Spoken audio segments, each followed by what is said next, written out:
Okay, let's dive right into this explainer.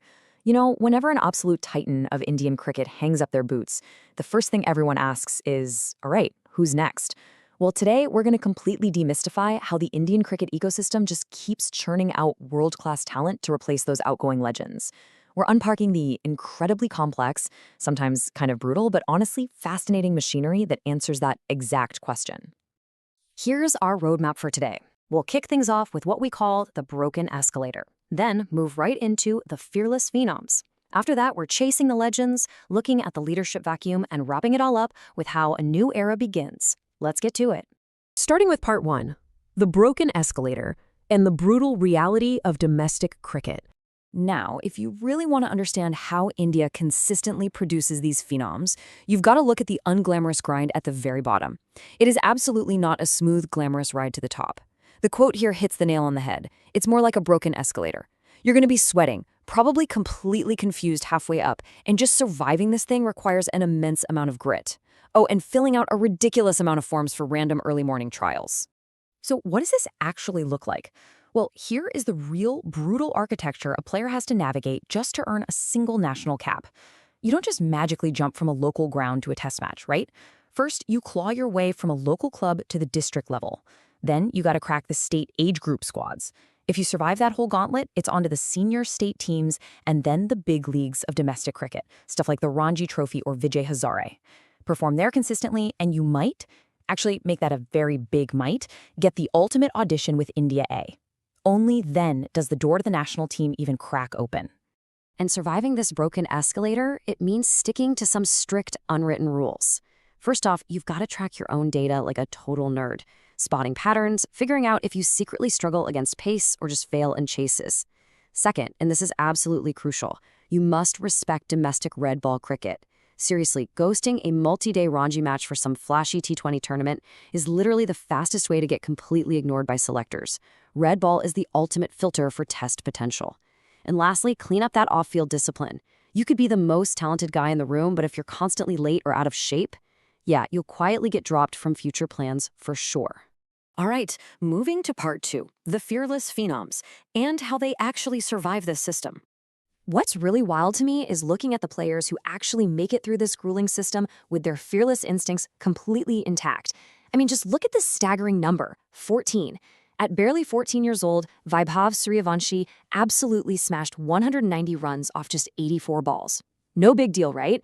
Well, that made him the youngest ever centurion in List A cricket, the highest tier of domestic one-day competition. He's already holding youth milestones, like India U19's fastest century. This kid is absolute proof that the new generation isn't just trying to survive the domestic grind. They're attacking it, literally rewriting the record books before they even finish high school.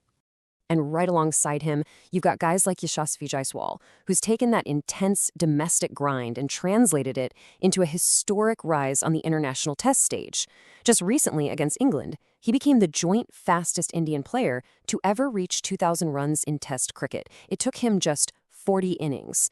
He weathered the early movement, batted with this beautifully calculated aggression, and honestly just showed a level of maturity that is way, way beyond his years. Which brings us to part three, chasing the legends, pitting the new guard against the old guard. Now, we hear the hype around these rising stars all the time, so let's actually compare them directly against the absolute legends of the game. Let's look at Shubman Gill and Virat Kohli at the exact same age, 25. The numbers here offer a really fascinating contrast.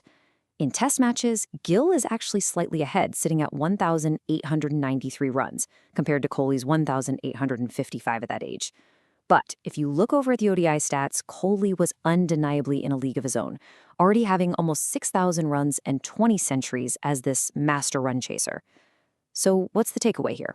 While Gill is playing this calmer, more elegant, anchoring role across formats right now, he is tracking right alongside the early footprint of one of the greatest ever do it. And bring it back to Jaiswal for a second. He isn't just playing well. He's literally chasing down records held by absolute titans.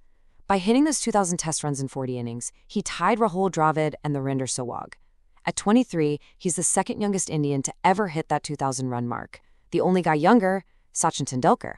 Plus, he's the only Indian besides Sachin to register 20 or more 50-plus test scores before turning 24. I mean, that is some incredibly elite company to keep. Now for part 4, the leadership vacuum, the intense search for the next Test captain. So, with iconic figures like Rohit Sharma and Virat Kohli stepping back, Indian cricket is facing a massive leadership void. The team desperately needs a new captain to steer the ship in Test cricket.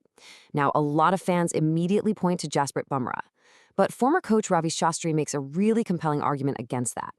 As he points out, handing the captaincy to Bumrah could physically break India's greatest pace weapon. Bumrah already has a history of serious back injuries, right? Adding the intense mental pressure of captaincy to the sheer physical strain of bowling 15-over spells in a test match, it's a massive risk that the team honestly just shouldn't take. Instead, the debate for a long-term solution really comes down to two young phenomenons.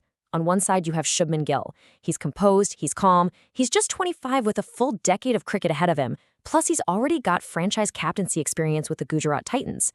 On the flip side, you've got Rishabh Pant, an absolute natural match winner who consistently defies conventional wisdom and turns games completely on their head, also with plenty of franchise captaincy under his belt.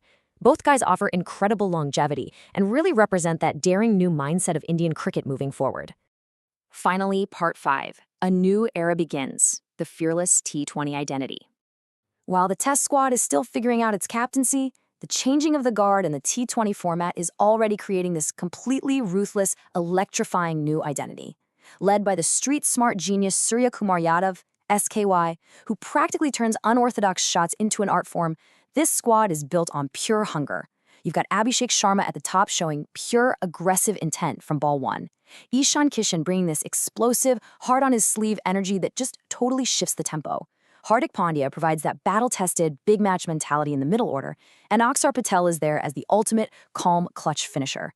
They don't sit back and wait for the pressure to build. They systematically create it from the very first ball.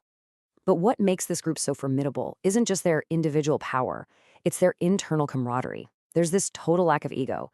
It's perfectly captured by this quote from Tilak Varma, who openly admits he's learning the art of finishing games directly from his teammate, Rinku Singh.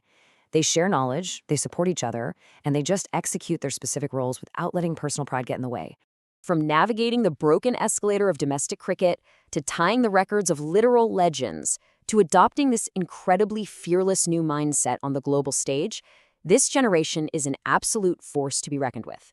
They aren't here to protect the history of Indian cricket. They are here to create their own. So I'll leave you with this provocative thought to ponder. Are we currently witnessing the birth of the greatest generation in Indian cricket? Thank you so much for joining me for this explainer, and as always, keep questioning the game. Okay.